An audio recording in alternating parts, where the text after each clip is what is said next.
जय सिया राम दोस्तों, मैं मंजू विष्ट प्रकृति प्रेमी अपना यूट्यूब चैनल पर आप सभी का स्वागत करते हैं। आप सभी को मेरा प्यार भरा नमस्कार। आदरणीय बड़े बुजुर्गों को मेरा सादर प्रणाम स्वीकार हो। आप सभी बड़े बुजुर्गों का आशीर्वाद हमेशा मेरे पर बना रहे। इसी के साथ मैं अपनी वीडियो की शुरुआत कर रही हूँ। आज है करवा चौथ। मेरे देश के सभी माता और बहनों को करवा चौथ का हार्दिक बधाई हो। और इसी के साथ मैं अपनी वीडियो की शुरुआत कर रही हूँ आज, और आप लोगों को मिलाते हैं अपने बाकी बहनों से। आप लोग बने रहिए मेरे वीडियो में। बोलो गणपति महाराज की जय। ये सब मेरी बहनें, और ये देखिए सब बहनें आ चुके हैं। अब हम पूजा करेंगे यहाँ पे। बोल गणेश भगवान की जय, बोल सच्चे दरबार की जय, बोल करवा माता की जय।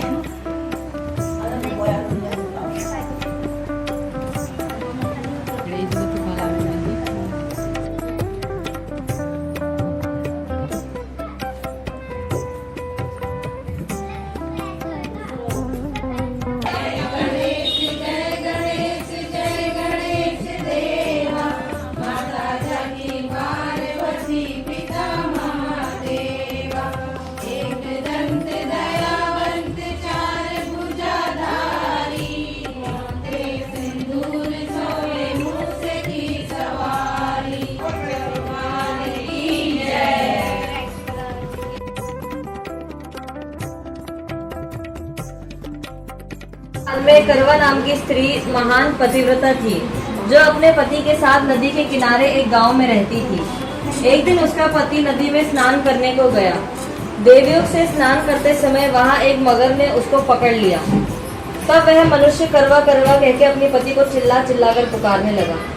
अपने पति की आवाज को सुनकर अपनी पतिव्रता स्त्री करवा भागी हुई चली आई, और अपने पतिव्रता ने आते ही मगर को भागी चली आई और उस पतिव्रता ने आते ही मगर को कच्चे सूत के धागे में बांध दिया।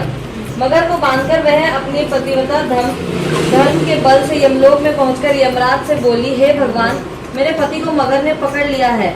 इस अपराध में अपने बल से मगर को नरक में डाल दो। करवा की यह बात सुन के यम बोले कि अभी मगर की आयु शेष है, अतः मैं अभी उसे नहीं मार सकता। यमराज की बात सुनकर करवा बोली, यदि आप ऐसा नहीं करोगे तो मैं आपको श्राप देकर नष्ट कर दूंगी।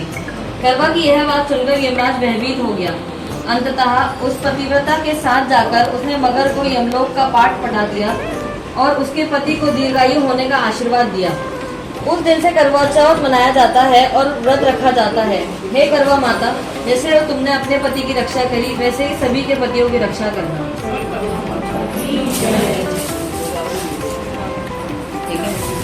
गणेश विनायक जी की कहानी। एक अंधी बुढ़िया थी, उसका एक लड़का और लड़के की बहू थी। वह बहुत गरीब था। वह अंधी बुढ़िया नित्य प्रति गणेश जी की पूजा किया करती थी। गणेश जी साक्षात सम्मुख आकर कहते कि हे बुढ़िया माई, तू जो चाहे सो मांग ले। बुढ़िया कहती, मुझे मांगना नहीं आता, तो कैसे और क्या मांगू? गणेश जी बोले कि अपने बेटे बहू से पूछकर मांग ले। तब बुढ़िया ने अपने पुत्र और बहू से पूछा तो बेटा बोला कि धन मांग ले, और बहू ने कहा कि नहीं, नाती मांग ले। तब बुढ़िया ने सोचा कि बहू तो अपने मतलब की बेटा बहू तो अपने मतलब की बात कर रहे हैं, अतः उस बुढ़िया ने पड़ोसियों से पूछा। पड़ोसी ने कहा कि बुढ़िया, तेरी थोड़ी सी जिंदगी है, क्या मांगे धन और नाती, तू तो केवल अपने नेत्र मांग ले, जिनसे तेरा शेष जिंदगी सुख में व्यतीत हो जाए। उस बुढ़िया ने बेटे और बहू तथा पड़ोसियों की बात सुनकर घर में जाकर सोचा, जिससे बेटा बहू और मेरे सबका ही भला हो वही मांग लूं, और अपने मतलब की चीज भी मांग लूं। जब दूसरे दिन श्री गणेश जी आए और बोले, बोल बुढ़िया माई, क्या मांगती है? हमारा वचन है, जो तू मांगेगी सो पाएगी। गणेश जी की वचन सुनकर बुढ़िया बोली, हे गणेश जी, यदि आप मुझ पर प्रसन्न हैं तो मुझे 9 करोड़ की माया दे, निरोग काया दे, अमर सुहाग दे, आंखों में प्रकाश दे, नाती पोते दे और समस्त परिवार को सुख दे और अंततः मुझे मोक्ष दे। बुढ़िया की बात सुनकर गणेश जी बोले, बुढ़िया माँ तूने तो मुझे ठग लिया। खैर जो तू कहा तूने मांग लिया है वह सभी तुझे मिलेगा। यूँ कहकर गणेश जी अंतर्ध्यान हो गए। हे गणेश जी, जैसे बुढ़िया माँ के मांगने अनुसार आपने सबको दिया वैसे ही सबको देना और हमें भी देने की कृपा करना।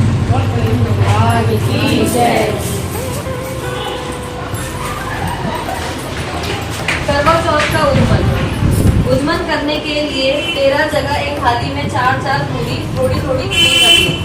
उसके ऊपर एक साड़ी रुपया जितना चाहे रख ले। फिर उस थाली के चारों ओर हाथ से रोली चावल फेंककर अपनी सासू जी के पाए लगाकर उन्हें दे देवे। उसके पश्चात 13 ब्राह्मणियों को भोजन कराकर दक्षिणा दे करके और बिंदी लगाकर उन्हें विदा कर दे।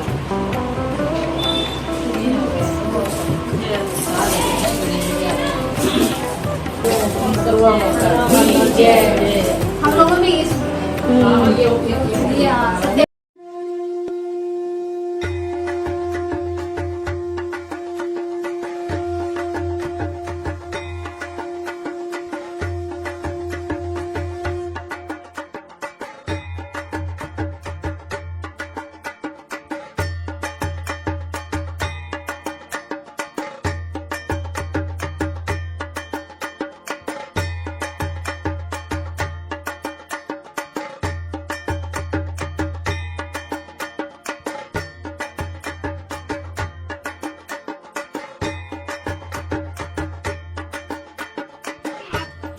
जय माता की। तो फ्रेंड मिले सभी बहनों से जय जय माता की, जय माता की, जय माता की।